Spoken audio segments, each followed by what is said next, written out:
Hi, welcome to MixedBag, where variety is the fun of life. Today, folks, we're diving back into the greatest clown show on earth, the never-ending race identity debate, with a special spotlight on the Jewish question. Grab your popcorn, because this circus never disappoints. Look, biologically speaking, we're all the same species. 10 fingers, 10 toes, one human race. No one should get judged purely by their bloodline, their outfit, or their holy book. Sounds simple, right? Equality and all that jazz. But then the circus music starts. Jews and Muslims can say pretty much whatever they want. Strong opinions, group solidarity, criticism of outsiders, and it's usually treated like protected speech or cultural expression. Meanwhile, if a white European dares to notice demographic changes, worry about his own people's future, or point out the obvious double standards, boom, instant racist, career over, social pariah. Welcome to the tilted scales of modern Western tolerance.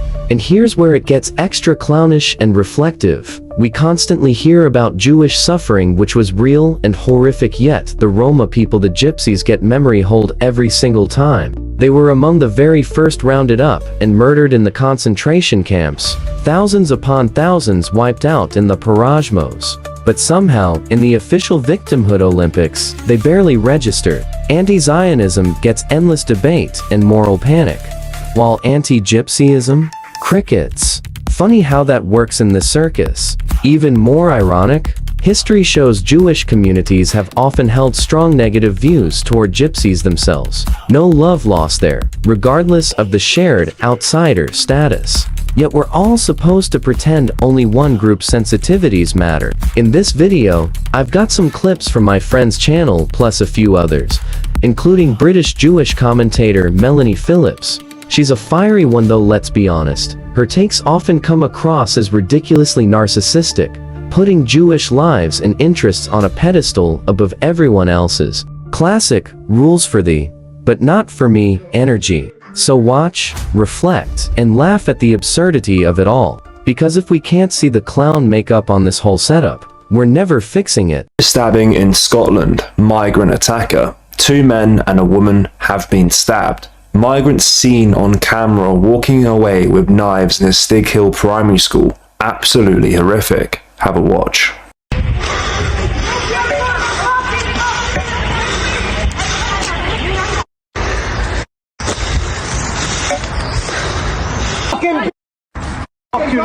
Jump, you jump! How's it? The wind? These 2 bastards! He's a fucking coward, so no! Get something done with this! You cannot be shite bag bastards, man! It's smelling this! Look at the guys, it's smelling. Look at the guns. Put your stick down in it, bad man! Down in it, bad man! What are you doing, bro? Why are you being aggressive for? Why are you being aggressive? What do you mean? Why did you hit that kid for? What do you mean? Why you hit that kid for? Why are you walking away now? You've not got no weapon? Yeah? You're a criminal. You need to get deported home. You scumbag. Yeah? Go home. Not welcome. Bro, nothing to do with you. Go away. Scumbag, bro. Hitting a kid for no reason. That kid didn't do nothing to you. You're lucky that young little English boy didn't get his hands on you, because he would have took your head off you. That's why you yourself, didn't you? Muppet. Go back to whatever come from. Are you okay? Yeah, man, I'm okay. Why are you telling me that? Literally, I walked down the street the other day. Yeah. You called me beautiful. Yeah. You're an old man. I'm young. Who say I'm an old man? Do we look the same age? What age have to do with it? How old are you? I'm 16. Okay, sorry about that. I never know. You shouldn't go up to young women on the streets and kids on the street. I apologize to you. I never knew you were so young. How old do I look then? I thought you was older than that. How old do I look? In your 20s. Maybe you have on the hood over your head. Sorry, I apologize to you. Trust me. I wouldn't do that if I know you was that. You should stop going up to young females on the street. No, if I say hi to you and say you're beautiful, that don't mean nothing. Beautiful is a compliment. But You think it's a compliment when I have men coming up to me every minute, every day of my life? You think that's a compliment? Yeah, it's a compliment. So Or is it harassment? No, if I did say you're sexy, that would be harassment. So I would have pointed to sex. So when you keep saying these things every day, do the women look happy or not? I don't know. Trust me.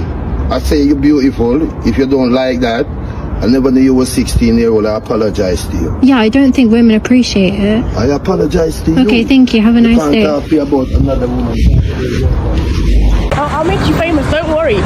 Don't follow women, don't fucking follow women around. It's the month of Ramadan, have some shame. A woman has reported that on February 26th around 5 p.m, a man followed her and her friends along Whitechapel Road for over 15 minutes. He began following them from the station, waiting outside shops they entered and continuing afterward. When confronted, he didn't understand English but kept trailing them, making unsettling gestures. Another man then intervened, defending the follower and even pushing one of the women. For safety, she recorded the incident. The man continued following them along Whitechapel Road near well-known restaurants. Afterward, a local woman confirmed she'd seen the same man follow her on multiple occasions. Importantly, Tower Hamlets currently has the highest rates of stalking and harassment across London boroughs, making this part of a larger pattern. The incident has been reported to the police, highlighting the need to stay vigilant. With the borough already leading in stalking and harassment rates, every report matters. Stay alert, trust your instincts, and always report any suspicious behaviour. I don't care. Okay, we've asked you to I don't care, camera, I don't care. I will kick dog, I call him fuck off, take him away. Stop it now. Take daughter, Now. put vodka on her face. What? Yeah, and I kick your dog, call him fuck off 10 times. Okay, I've just texted the British I Transport don't Police, so you fucking need care. to go. The camera, I don't care. Let me just show you a quick video. I won't show you all of it, but this is a video of migrants arriving today in Ramsgate, 500 today, the most this year. Viewers have given up on any feeling that your government will control these numbers. They look at this, it's just taking the mickey out of our country's generosity towards people. We put them up in hotels. I know you want to move them to camps, but when will you smash the gangs? When will this happen? Or even stop the boats as the Tories wanted to do? Look, I know this is a really, and look, I see these images every day, right? Looking at these numbers is what I do every single day. What I would say is we made a range of changes. So our law enforcement cooperation with the French. I know people have strong views about cooperation with the French, but they get lots of money. We get nothing back. But we are cooperating with them, and we have prevented 40,000 crossings. What we're trying to do is lots of different things. There's no one silver bullet. I wish there was. Honestly, if I could just do one thing and it would solve it all, I would have done it all. And your rivals say there is. In the UK, you're moving migrants from hotels into army camps, like in Crowborough.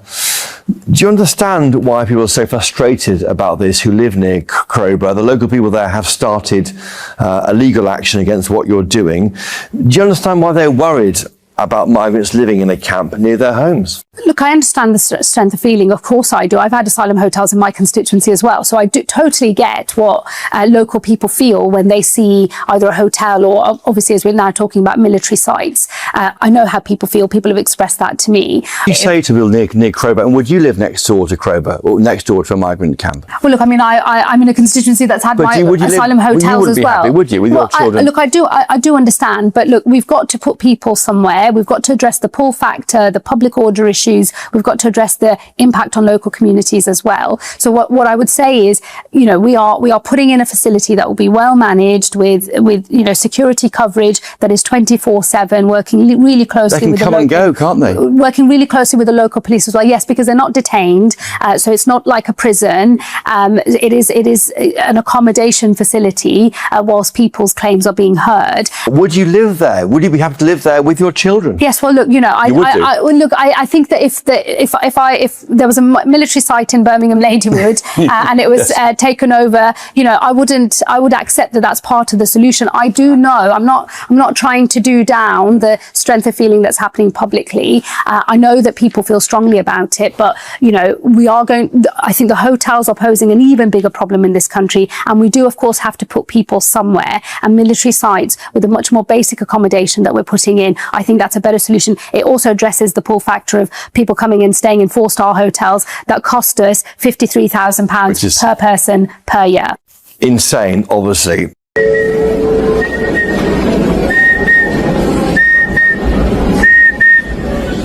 Bello. I'll watch your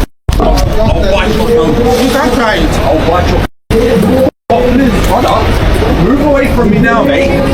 I'll get the fuck. What the fuck? Move from me. That's from fucking hold down and I said. Fuck, bro. Fuck, I'm not a full person to be. Let me check. Hey, what's my bad? What's my bad? I'm gonna record. I suggest you turn your camera on, bro. I suggest you move from me, bro. Please let me get away from me, bro. This is my son. Move from me. Get off away from me, bro. You want video? Yeah? Move from me, bro. Get away from me, bro. Get away from me, bro. I was checking, bro. You're not touching. I'm on license. Get away. Get the fuck away from my son now. Get the fuck away. I ain't took one of my feet, bro. Let me take your off, bro. Fuck off. Move away from me. I ain't a get the fuck away from my son. Do not touch my son. Do not touch my son, bro. I ain't took nothing. Come here, look, come here, man. I ain't took nothing. Don't look at my feet. Come down here with me. Come with me. Come down. Come with me. Bro, yeah? No, I haven't.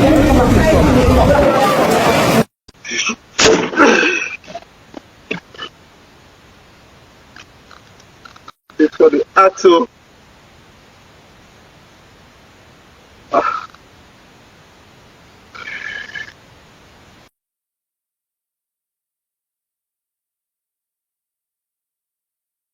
But this next video is truly disgusting. So an invader who entered the UK with grotesque child abuse videos gives thumbs up as he walks free from court. Osama Al-Haddad, who's 26 years old, was caught with 3 videos, including one showing a man having intercourse with a goat. Post the wrong thing on social media as a Brit and you go straight to jail, yet this man walks free. Do you regret having the photos? No. You don't regret? Okay. Why? You don't regret having the photos? No. Why you wanna take a photo? Do you not regret having the photo? Huh? Do you regret having the photo on the phone? You wanna make an appointment with me? No, I'm asking, do you regret having the photo on the phone? No, I don't know what is photo in that. Why did you have the photo? Why? Because I don't know. Okay. I was busy and I explained them everything. Okay. Thank you. Check this out, people. Illegal immigrants, refugees and foreigners. Look. Even the staff that work for Tower Hamlets Council, Sadiq Khan, are bringing it. They're even going to collect the food. Look. They get pizza Monday to Friday. They get pizza. They get takeaways, Chinese, Indian, chicken and chips, all paid by taxpayers, and it's all halal. What you do with that? Yeah, What you doing with that, bro? I got it. You gonna eat it? Yeah.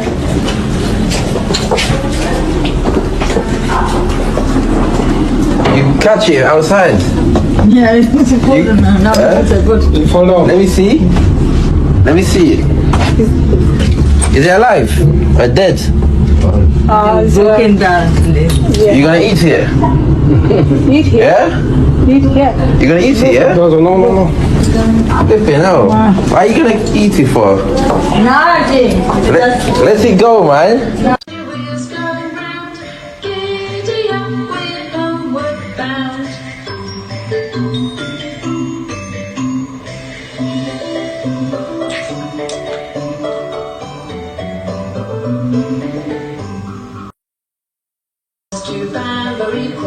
To see apples and bells on her toes, she shall have music wherever she goes.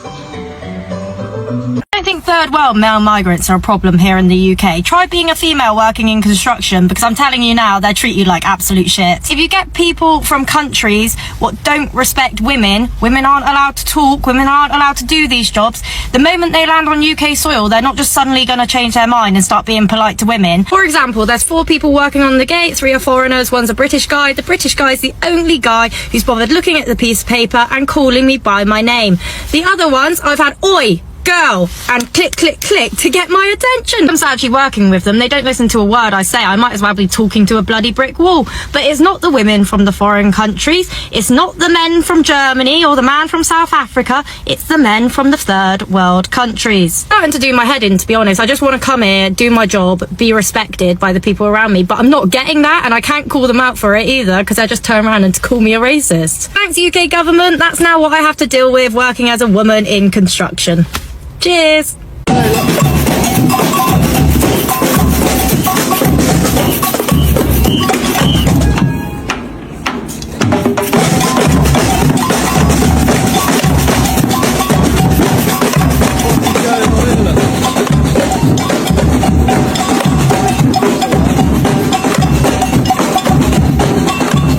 Only just yesterday we saw this shocking headline. So allegedly a black migrant stabbed an African migrant to death. The black leader done it. Who was he? Was he an Afghan or what? Afghan got stabbed, black leader stabbed him. Afghan or they're saying he's Afghan, I don't know. Yes, white leader. Fucking black leader, how do you know that? Yeah. I just don't know. You try to find someone special? Not really. I hate men. You do sex? Pardon? You do sex? No. Never? No. You virgin? No. You didn't do sex then? No. Then how come no virgin? Just... No. It's confusing. You not do sex and No. you're not virgin? No. Literally. Huh? No, literally. Nothing. Like you play with yourself? No. No. That means you virgin? I don't know. Who knows? Okay, nobody, if you don't want to tell. Don't mind if I ask a question, okay? Pardon? Don't mind I ask you a question. I do a little bit. I do mind a little bit. You mind? Yeah. Okay, don't ask you. What was that about? White people are inferior. White people are inferior? I did that because I wanted to. Call the police. You throw food at my girlfriend who's white because white people are inferior? Yeah, I don't have anything else to say to you. Call the police, it's fine. Are you gonna keep following me? Yeah, I'm gonna keep following you. What are you gonna do? We'll find out where you work. No, you're not gonna find me. Yeah, we'll. It's gonna go viral. I don't want to be in high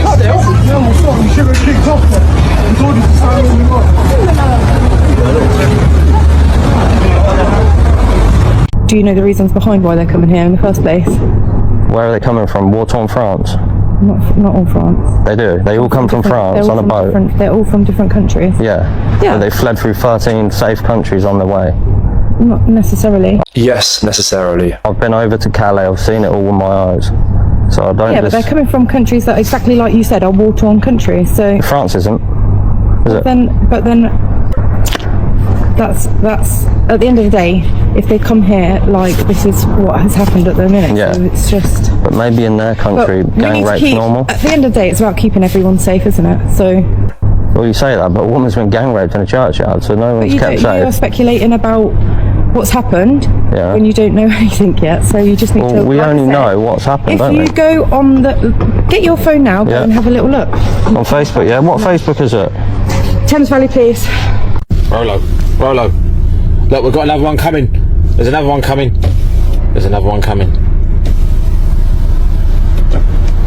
Rolo, look, wait, Rolo. Get ya! This way, good, away, good. Get away.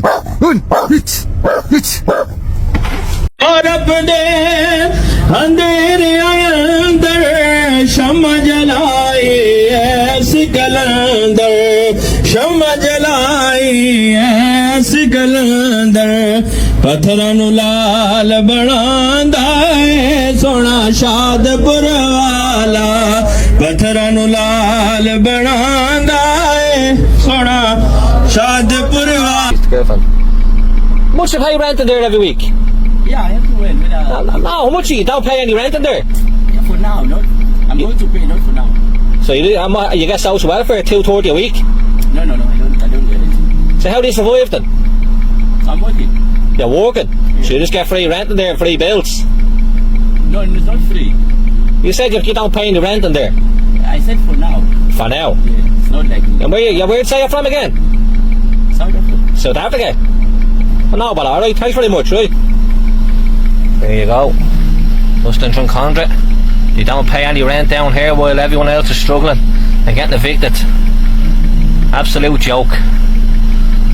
Over and out.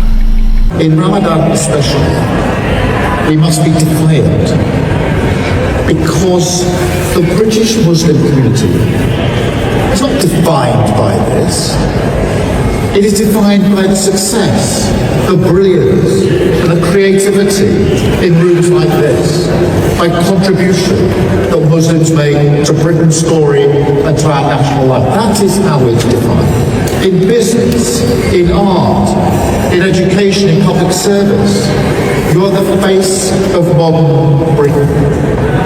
You are all representatives of a Britain that is, by any historical or international standard, a success story when it comes to diversity. That is the Britain I know, that I love, and the Britain that we are.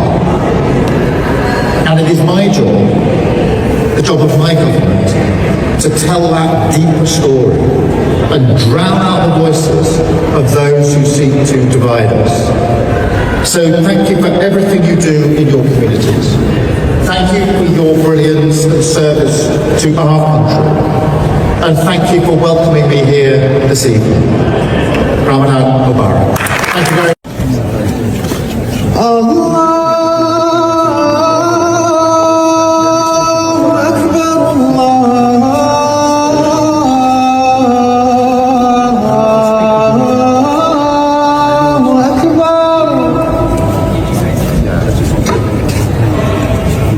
أشهد أن لا إله إلا الله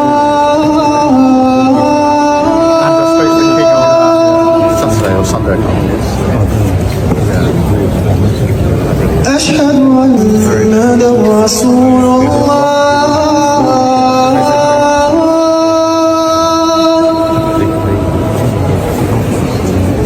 أشهد أن. In recent days is age-old racism that I thought we had consigned to the 1970s and the 1980s. Basically saying that if you don't look like me, even if you were born here, you can't really be British.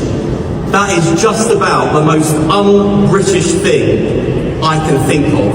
How dare people in this country fly our country's flag, whether it's the St George's flag of England or the Union flag of the United Kingdom, and say that that flag belongs to people who look like me, but not people who look like the Home Secretary of our country, the Mayor of this city, or many people here this evening.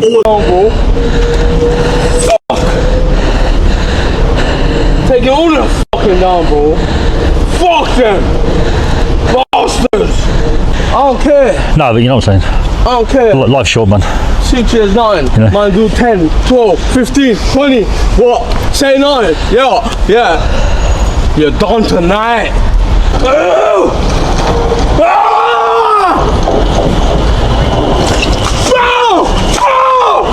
A Scottish grandmother posted the following today, and the whole incident has sickened me. This is my grandson Lucas being attacked by a gang of Asian youths. Lucas attends a Bell Houston Academy in Glasgow. Lucas is 12 and from the day he started at this school he has been bullied for being white and a little bit overweight, plus he is tall for his age. Lucas has ADHD and a degree of autism. These youths are from his school and are older. They told him they will rape, stab or shoot his mother. They are terrorizing the whole area and have been around for a year. We have now involved the police, media and written to the Board of Education. He is terrified to go back to school. Lucas is the kindest boy you could ever wish to meet. This has to stop. Make these little rats famous.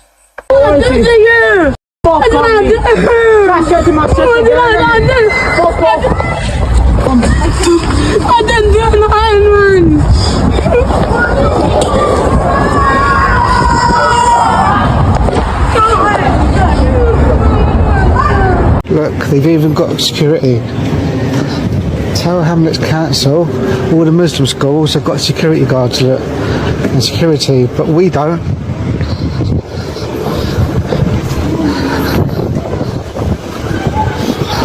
Look, spot the white person, people. We're in England. It's a Christian country. I don't want to hear anything about the Quran. More Christians here. And those angels apportioning each one.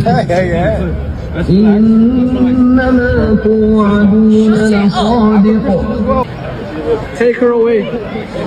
Take her away.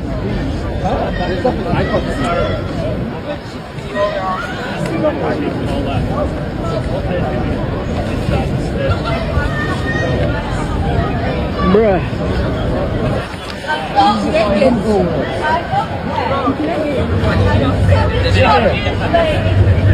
لا حول ولا قوة إلا بالله.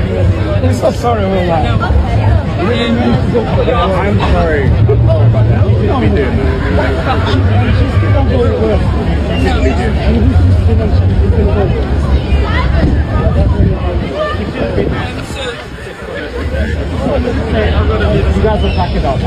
Speaker, in 2014, a man in my constituency was ambushed, violently beaten with a pickaxe handle and left lying in the street with serious injuries.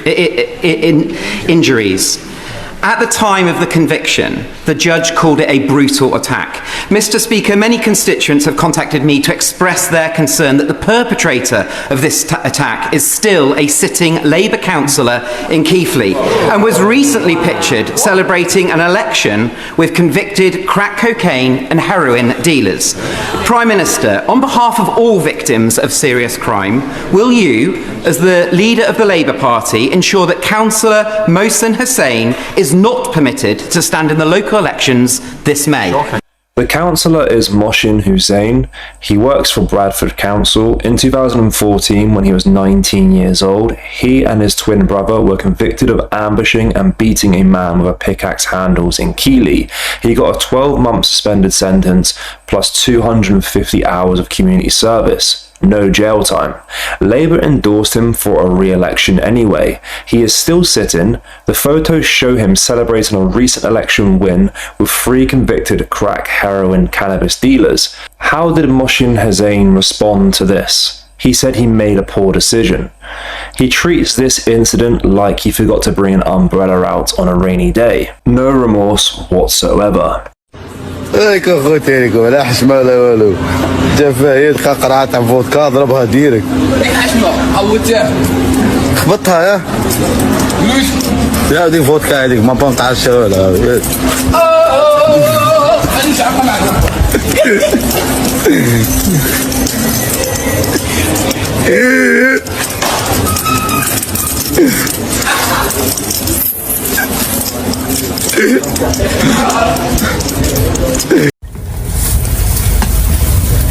زبارة يوضع أكسيس والله جوب تكون حلو في ناس ما يظنش فهمت والله هيلا ناضي ذاك وجه ايش معك لك ها؟ اوكي شهادة والله يا اختي شهادة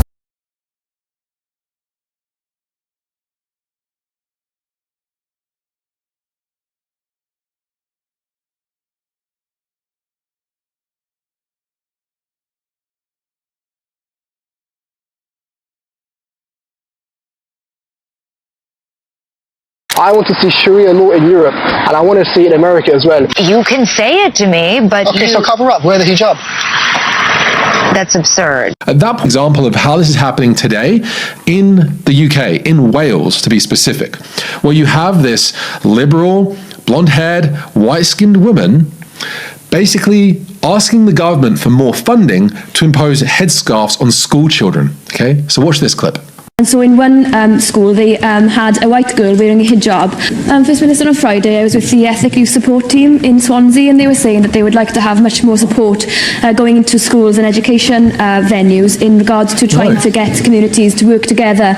And so in one school, they had a white girl wearing a hijab, and she walked down the street. And then she came back and she said how different she felt she'd been treated because she was just wearing one piece of headwear that was different to how she would usually dress. So basically, what we're going to start seeing more and more all across Europe is people that are going about their day, that are wearing their summer clothing, they're going to be confronted, as this German woman was, by all these Muslim women here. And then the man gets involved. I don't know if he's the husband to all these wives. And then he barges her over, right? You can kill people like that. They smash their head on the concrete, right? All because she wasn't wearing the right clothes, according to this caption here. Right? We're going to see this stuff happening more and more frequently. And so what will happen is women, after a certain point, after a tipping point is reached, will no longer feel safe in public without a lot of head coverings, without their bodies being disguised. Not because they want Islam, but as an act of self-preservation. Because of the violence, the beatings that will happen, the fights outbreaking by Muslim women, pulling all the hair of the women, not covering up their hair. And then it will come to a point where all the sexual harassment will be just too great. And so in order to just go from your house to work, to the shop, women, as I'm predicting, will start wearing head covering all the time, out of fear, out of self-preservation. And then what will happen is the women that choose not to will be shamed and persecuted. They won't get hired for jobs, because at a certain point when your country becomes a very high percentage Muslim, they're not going to hire you unless you're willing to cover up your hair, because it might offend the Muslim clients. Same with parliaments, right? The members of parliament, like I said at the beginning of the video, they will start covering up their hair because they don't want to offend their constituency of largely Muslim people. TV presenters, sports show hosts, morning breakfast shows, they're all going to start covering up their hair. An Islamic splinter group with a long-time base in southwest Sydney has been suddenly shut down by the Albanese government on security advice from ASIO. Anyone associating with Hizb ut-Tahrir now faces 15 years in jail under new hate laws. After the Bondi terror attacks, begins a crackdown on hate. This is an organisation that is determined to impose its totalitarian vision of society on the rest of Australia by force if necessary. Islamic group Hizb ut-Tahrir, behind controversial rallies like this one in Sydney's West the day after the October 7 Hamas attack on Israel.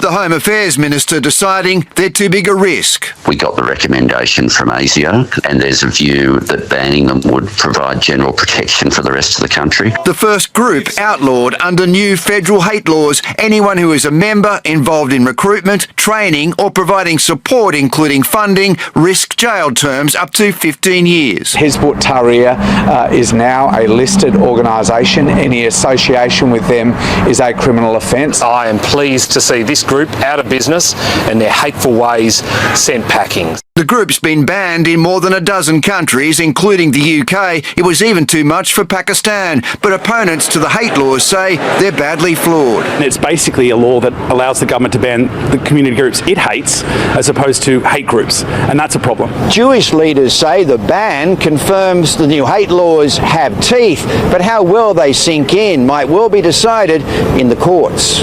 Some say an inevitable legal fight. We're going to put the barriers down, otherwise these people in front are going to get arrested. These land sales are continuing to be protected. The stolen Palestinian land sales are continuing to be protected by Jessica Tisch's SRG, where they're putting up barricades. And this one isn't even at a synagogue, it's at a Hilton hotel. But they're still barricading us and protecting us from protecting the land sale from our protests. This is a major land sale here where they've got two things going on. They've got the Jerusalem Great Real Estate Event, and they've also got a settler recruitment fair, all happening under one roof. And people who want to come there are not being allowed to come into that fair if they are Palestinian, if they are Arab or Muslim. It's violating federal, state, and local housing laws, anti-discrimination laws. And we demand that Mayor Mandani reach out to Attorney General Letitia James and get her to investigate and stop these stolen Palestinian land sales, which are violating international laws, the Geneva Convention, in addition to federal, state, and local housing discrimination laws. From the sea to the river.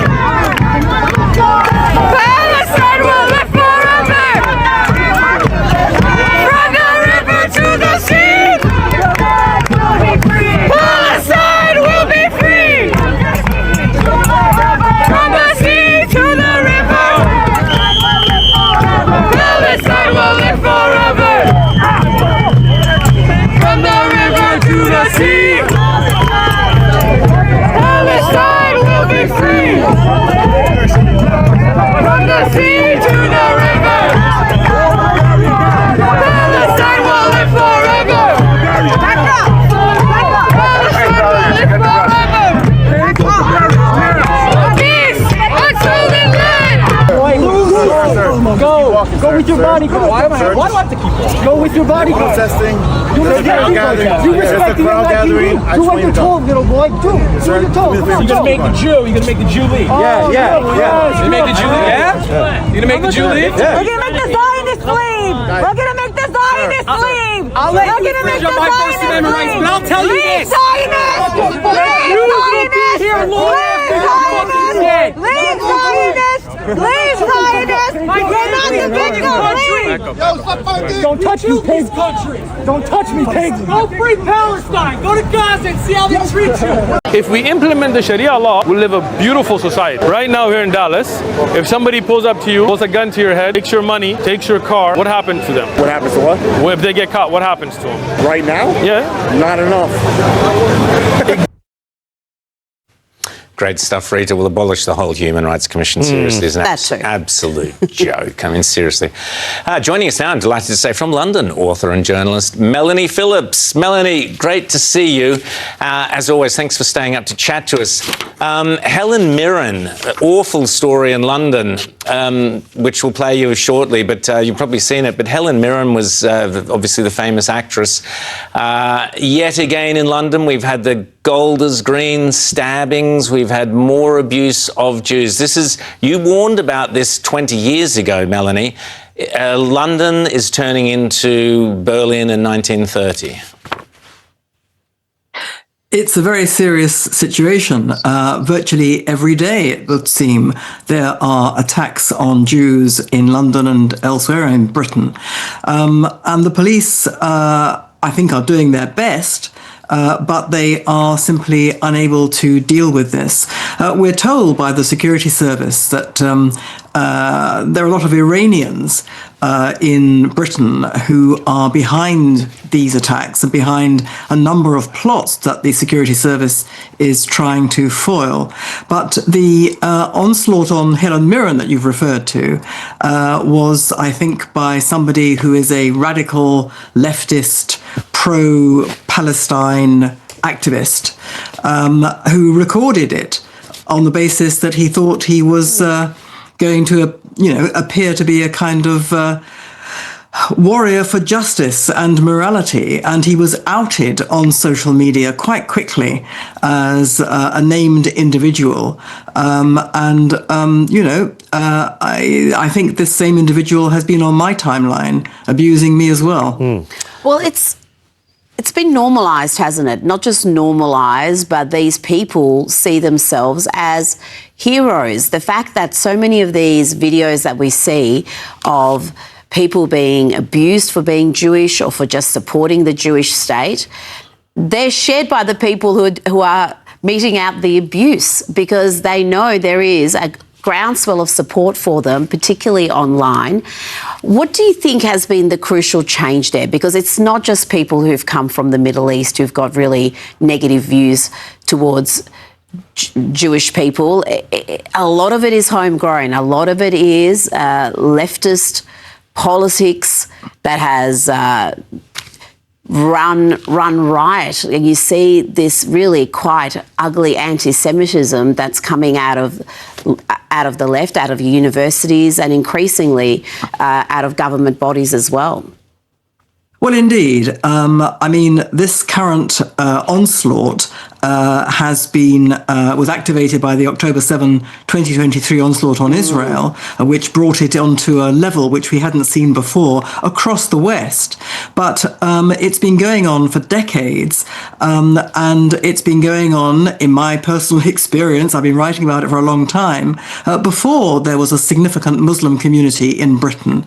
And it is, as you say, homegrown to that extent. But the crucial thing, which is what is so terrifying and so horrifying about this, and this applies to the anti-Jewish and anti-Israel onslaught that we are watching in your country, in America, in Britain and across the West, is that it has become, as you imply, synonymous with morality. The people doing it believe that they are, by inciting murderous hatred of Jews and of Israel, they are standing for peace and justice, would you believe? Now, why do they think that? Well, partly it's because of the indoctrination in our universities over many decades that white society is inherently terrible and racist and colonialist, and Israel is part of that, even though Israel is mainly brown-skinned, but put that to one side.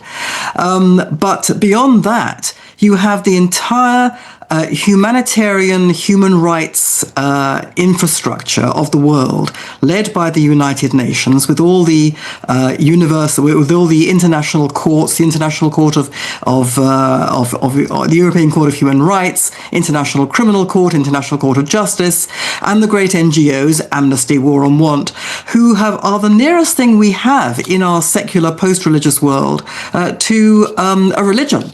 And they are thought to stand for peace and justice, and that entire infrastructure has, for various reasons, over many, many years, turned viciously against Israel, the world's only Jewish state, and the only country singled out for a campaign of defamation and delegitimization aimed at its destruction. And so you have an infrastructure which is purportedly standing for the world's attempt to produce peace and justice, actually standing for murderous hatred and bigotry. And that, I'm afraid, has knocked the entire West off its moral compass altogether. Well, let's have a look at what did happen to Helen Mirren. Here we go. There's Helen Mirren, the avowed Zionist. She said Israel should last forever because of the Holocaust. And she was very happy Palestinian houses were gone. You put the post up, you evil old bag. You're an evil Zionist, and you as well. So that beautifully sums up what you're talking about, Melanie. This kind of moralising from on high gives permission to these vile characters to call someone like Helen Mirren an evil whatever. What is it like in London now? And you've also written critically of those members of the Jewish diaspora who criticise everything to do with Israel, and you've had some strong words about that as well, Melanie. Yes, well, in London, the Jewish community is very nervous. I mean, people now in the Jewish community make a calculation, I think, before they go out of the house. They say to themselves, is it safe for me to wear my Star of David outside my clothing? Is it safe for me as a man to wear a head covering, a kippah, a yarmulke on my head? Is it safe for me to cross London? Is there going to be a pro-Palestine demonstration which will make me feel afraid and which will intimidate and threaten me? So people are making these calculations all the time. And I was in the Jewish area of Golders Green, in fact, just yesterday. And one is nervous because that is an area which is being specifically targeted for physical attack. So it's a very uneasy situation. And the Jewish community, is pretty helpless from this point of view because the police are not able to safeguard them. James. Melanie, I'm curious, too, about just all the different ways in which this delegitimization campaign against Israel plays out. And you mentioned academia before, and I think we know what's happening at the universities, but tell us about what's been going on at the British Museum, where I understand there has been some real attacks on just the history of the area of Israel, and even the idea that Jews have a legitimate claim to this ancient land. Well, indeed. I mean, the British Museum, one of the most famous museums in the world, has an amazing collection of ancient artifacts, including from the Middle East. And its official that is in charge of these of this area was due to give a talk, a lunchtime talk, about ancient Judea and ancient Israel, the ancient kingdoms of Judea and Israel. And this suddenly was postponed because the British Museum had credible threats that a bunch of activists had bought up tickets, I think, in large number, and were intending to disrupt it. And so they postponed it. And this produced a furious backlash and outcry on the basis that this was seen to be giving in to intimidation and mob rule. And the museum, protested that it was merely postponing it to another date. But the fact is this, it wasn't simply that it was a talk about the Middle East that was being targeted by these activists. It was a very specific talk about the fact that there was an ancient kingdom of Judea and of Israel.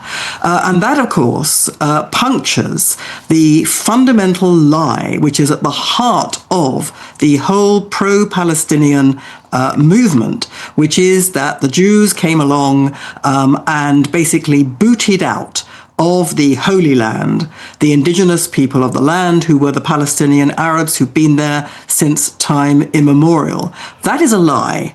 And most people don't realize how big a lie it is, but it is a lie because the people of the land, the only people for whom that land was ever their national kingdom, centuries before Islam was even created, were the Jews. And here was one of the great experts in Britain who was about to give a scholarly talk about this.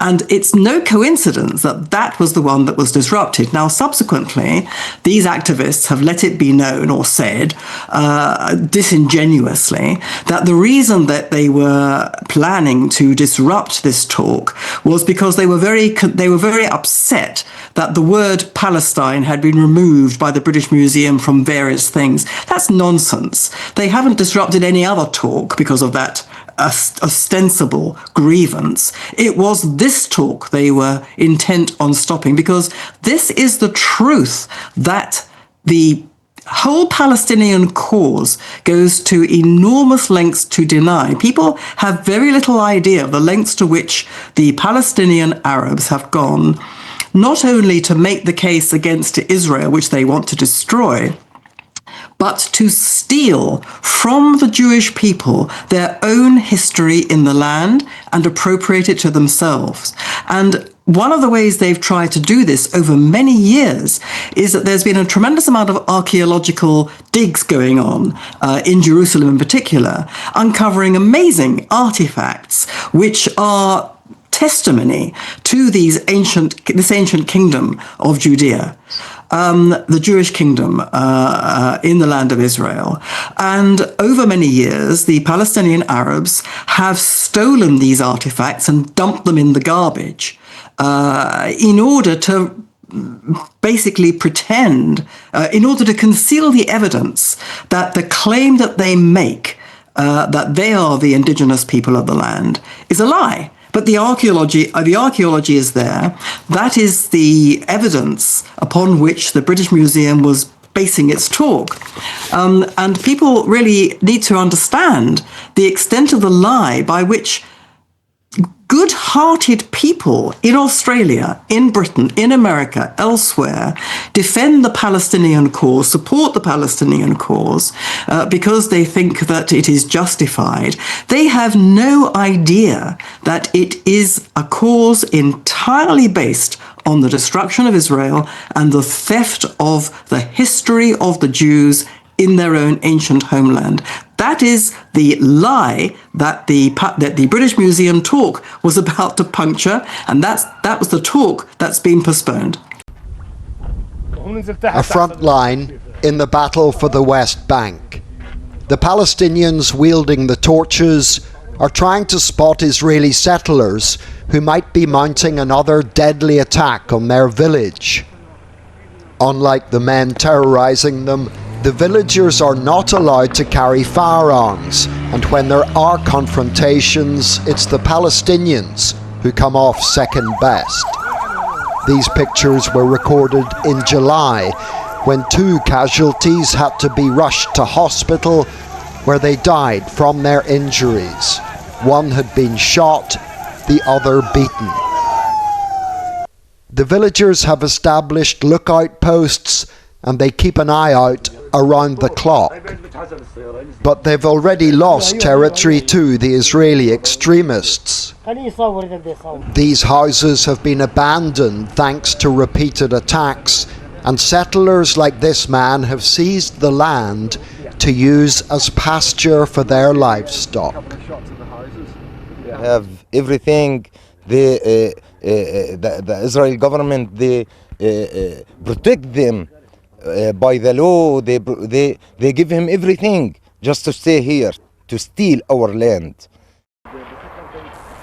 In March, the Israelis erected this huge fence on one side of the village of Sinjil. Where bridges are needed, it's yet another barrier to reinforce division. Given that this year has seen a record number of settler attacks here on the West Bank, you might imagine that this fence was built to keep settlers out of this Palestinian village. But it wasn't. It was built to keep the Palestinians in. Today, there are only 2 gates into the village, and the Israeli Defense Forces have the keys to both of them.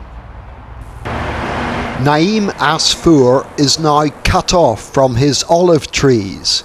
But even if he could get to them, he wouldn't go because of the threat of settler attack. A fortnight ago, security cameras at his house recorded these pictures of Israelis vandalizing several of his cars. With the IDF unable or unwilling to stop them, it seems the settlers are targeting Sinjil at will. My wife heard them. She saw them on the camera. She was screaming, "Mustawtinin, Mustawtinin." I went crazy. I imagined they were around the house. They're gonna burn us. While Palestinian communities on the West Bank, like Sinjil, cannot expect the Israeli security forces to protect them, they can expect IDF raids like the ones carried out in recent days. These incursions are described as counter-terrorism operations, but among those killed in such actions this year was a 15-year-old boy called Jad Jadala. This is him on the ground shortly after being shot. Ambulance crews, on alert because of the raid, say the Israeli soldiers prevented them from getting to the boy. They pointed lasers and torches at us, signaling us to back off and not advance. Later we tried to get to him again but failed, said this paramedic who was there. Jad died where he lay. The IDF told us that this footage is proof the soldiers provided what they call initial medical treatment. However, the video runs for nearly 4.5 minutes, before a soldier finally kneels down to examine the boy. The IDF also said he was a terrorist who tried to attack them. That's impossible, said his mother. He was afraid of them and just wanted to be left alone. This is the wall that cuts off the West Bank from Israel and Jerusalem. Walid Hamad has just been told that the barrier, where it's close to his home, will be moving eastwards. Unlike some of the neighbouring demolished properties, there was proper building approval for Walid's house, but that won't save it now. He's just been told that it's to be demolished because this whole area is becoming a dumping ground. We don't know where we'll go because we have no alternative. It's our only home and we've worked on it our whole lives, he said. This theatre in East Jerusalem is closed after Israeli police officers raided the place minutes before a performance by Palestinian children. Still in costume, they were visibly upset after they and the 300 people in the audience were ordered out. "You've got 5 minutes," shouted one officer. The police claim the musical production called Dreams Under the Olive Tree was improperly funded and lacked the required permit. However, the promotion flyer indicates it was funded by foreign groups, including the British Council. The children were talking about children from 6 to 16 years old, so they were really frightened and they were really scared, and the dreams and the hope of having fun, enjoying their time, turned into crying, screaming and shouting. It's no coincidence that the increased hostility towards Palestinians is happening while the most right-wing government in Israel's history holds power. However, this political lecturer at the Hebrew University says the majority of Israelis would not approve of what's happening if they knew about it. This is something which is done out there in the West Bank, in the settlements, in the hills, in East Jerusalem, places that Israelis, mainstream Israelis, do not go to. The old city of Jerusalem is a religious melting pot, but some Israeli extremists don't like it that way, and Christians in particular have become favoured targets for spittle and abuse. This is the most senior monk in Jerusalem being spat and shouted at. And this is him being told to take off his cross. Father Nicodemus Schnabel is abbot of Dormition Abbey, one of Christianity's most important churches. He says the abuse is getting worse. But what it's really new, it's now in daylight. It's not hidden in the very early morning hours on the very early night, and nobody else is around. No, the people realize they are caught on camera, and they don't care. It seems that these days, for some Jewish extremists, no one and nothing else is sacred. The disturbing video showing a nun being attacked in Jerusalem, shoved from behind and knocked down on the street. ABC's Tom Soufi-Burridge from Tel Aviv tonight. Tonight, shocking video of a man attacking a nun in Jerusalem in what police are calling a suspected racially motivated attack. Surveillance footage showing the man running towards the nun Tuesday and violently pushing her to the ground. The suspect initially walking off and then returning to kick the woman as she lay on the ground. Bystanders then intervening to stop the attack. The nun, a researcher at a French biblical school in Jerusalem, tonight its director telling us she suffered multiple bruises and is still in psychological shock. The Israeli government calling it a despicable attack. It comes nearly 2 weeks after this image sparked international outrage. The Israeli military jailing 2 soldiers for 30 days for destroying a statue of Jesus in southern Lebanon with what appears to be a sledgehammer. David, tonight a 36-year-old man is being held in custody and questioned by police.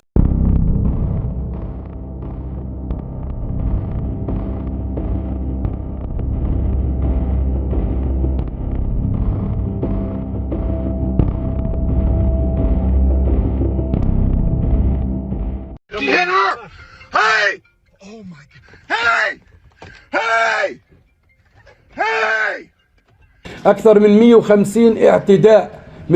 We had more than 150 assaults since the beginning of the season. And we are talking about the first week of the olive picking season.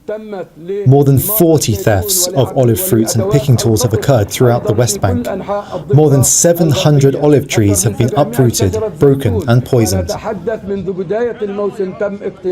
And I am speaking since the beginning of the season, all concentrated in the Hebron, Ramallah, Jenin and Jordan Valley areas. The Ministry of Agriculture has recorded financial losses exceeding $70 million from the beginning of the year until mid-October, with more than 5,353 farmers directly affected. This marks an increase of 70% compared to last year, including the burning and uprooting of trees, destruction of agricultural infrastructure, and the killing and theft of livestock, in addition to the confiscation and prevention of farmers' access to thousands of acres of lands.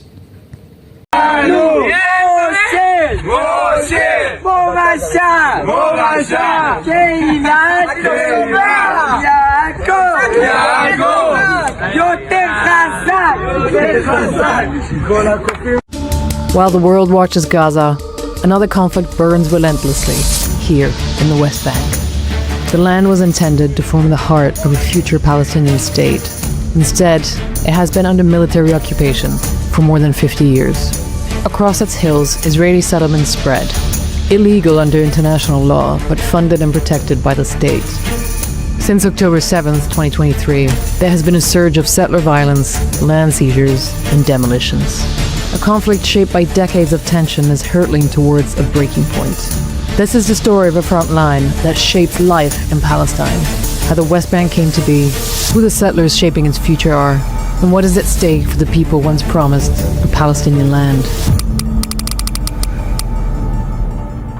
In 1947, the UN decided to partition what was known as Mandatory Palestine into an Arab state and a Jewish state, as a result of increasing tensions between Arabs and Jews. And Great Britain, which had controlled much of the region after the collapse of the Ottoman Empire, was ready to hand over this escalating situation to someone else.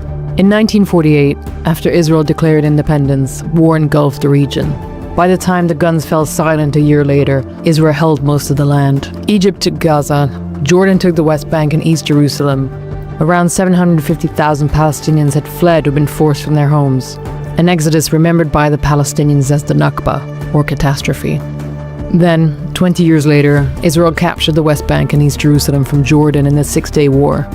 This would mark the start of Israeli occupation. 1967, everything changed. Within 6 days, Israel occupied the entire Sinai Peninsula, the West Bank, Gaza, and the Golan Heights. In 1993, after decades of attempting to manage the occupation of the West Bank and Gaza, the Oslo Accords were signed. It was supposed to be a transitional arrangement between the Israelis and the Palestinians about moving it towards some form of Palestinian governance. The Oslo Accords carved the West Bank into 3 zones. Area A, run by the Palestinian Authority, Area B, which had shared control, and Area C, the largest, under full Israeli control. There has been quite a clash in terms of the visions of peace between the two sides. They gave themselves 5 years to deal with all the outstanding issues, with all the core issues of refugees, of Jerusalem as the capital, its border, settlements. Palestinians envision sovereignty. The Israelis really don't envision giving them more than autonomy over really tiny patches. That was the start of right-wing move of politics in Israel. And that shift to the right began to embolden a determined group, settlers. In the West Bank, Palestinians are facing threats from Israeli settlers who seek to push them out. President Joe Biden has approved sanctions on 4 Israeli settlers accused of attacking Palestinians in the occupied West Bank. Across the West Bank, communities are rising in places where previous agreements outlined they would not. Settlements are Israeli villages built on occupied Palestinian territory and are considered illegal under international law. As of March 2025, there are 147 settlements spread across the West Bank and East Jerusalem. The movement has transformed into an extreme entity, thriving under state protection.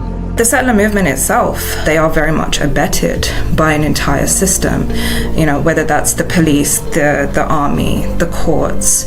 the government itself. You have the presence in the government of Itamar Ben-Gvir and Bezalel Smotrich, the National Security Minister and the Finance Minister. They are both settlers themselves. They are advancing policies that are contributing to what we see now. הגיעה העת להחיל את הריבונות הישראלית ביהודה ושומרון, להוריד מן הפרק אחת ולתמיד את רעיון חלוקת הארץ הקטנטנה שלנו והקמת מדינת טרור במרכזה. Today, more than 700,000 Israeli settlers live in the West Bank and East Jerusalem. Most seek affordable housing and easy commutes to Israeli cities, but some are driven by religious nationalist ideology. Beyond official settlements, a new wave of outposts have surged, makeshift camps built on hilltops in occupied Palestinian territory. It's often just caravans or vehicles or huts, and that will be what is called an illegal outpost. They start as illegal, doing illegal thing, and then in due course the government legalizes them. And then they become a settlement. Groups like the Hilltop Youth are notorious for this. And they are repeat offenders. They are known to the Israeli establishment, and nothing has been done to rein in their capacity. They are probably one of the most dangerous group of settlers because they stop at nothing and with complete impunity. The number of outposts has continued to increase. Violence has also escalated. In the same period, 612 Palestinians and 24 Israelis were killed in clashes in the West Bank. It made the headlines when Audeh Hattalin, a Palestinian teacher who helped film the Oscar-winning documentary No Other Land, was shot dead during a confrontation with settlers. The man accused of shooting him, Enon Levi, claimed self-defense and was ultimately freed after 3 days of house arrest. He's a settler sanctioned by the UK and the European Union. For Palestinians in the West Bank, land is not the only contentious issue. There are many restrictions to their daily lives. But the fact is that, for instance, buses that only Jewish people can use, or roads that only they can use, and checkpoints that Palestinians can wait for hours, and young soldiers can decide if you can go and visit your family and friends. The Israeli military will take a buffer zone away from your land to provide for the settlement, even if that's your private land. Home demolitions can sometimes serve as a form of collective punishment, or sometimes they don't really need to give much of a reason at all. And it's not just home demolitions, it's also sometimes internal civic infrastructure like water lines, sanitation, healthcare facilities. Palestinian livelihoods are also heavily threatened in the West Bank. The harvesting of olive trees has long been a flashpoint between Palestinians and settlers. It's a cultural moment. I think it's an annual cultural moment, and the picking of olives and the pressing of olives, and it becomes a bit of a community activity. What we tend to see is the destruction of land, olive trees, equipment. An already poor harvesting season this year in 2025 was marred by extreme settler violence. Oh, come on, don't hit her! Hey! Don't hit her, he yells. Hey! But the man does. Hey!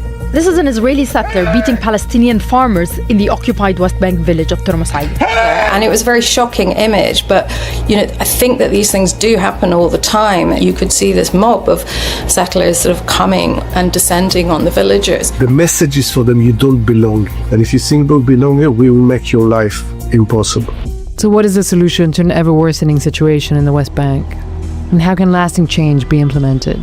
There has to be outside intervention because Israel currently has got no appetite or reason to compromise. In the perfect scenario, as things stand now, you would have the international community act as a deterrent, where it would rein Israel's capacity, where Palestinians that have been displaced in the West Bank would be allowed to return back, where a lot of those sort of disruptions like makeshift checkpoints and barriers will be removed.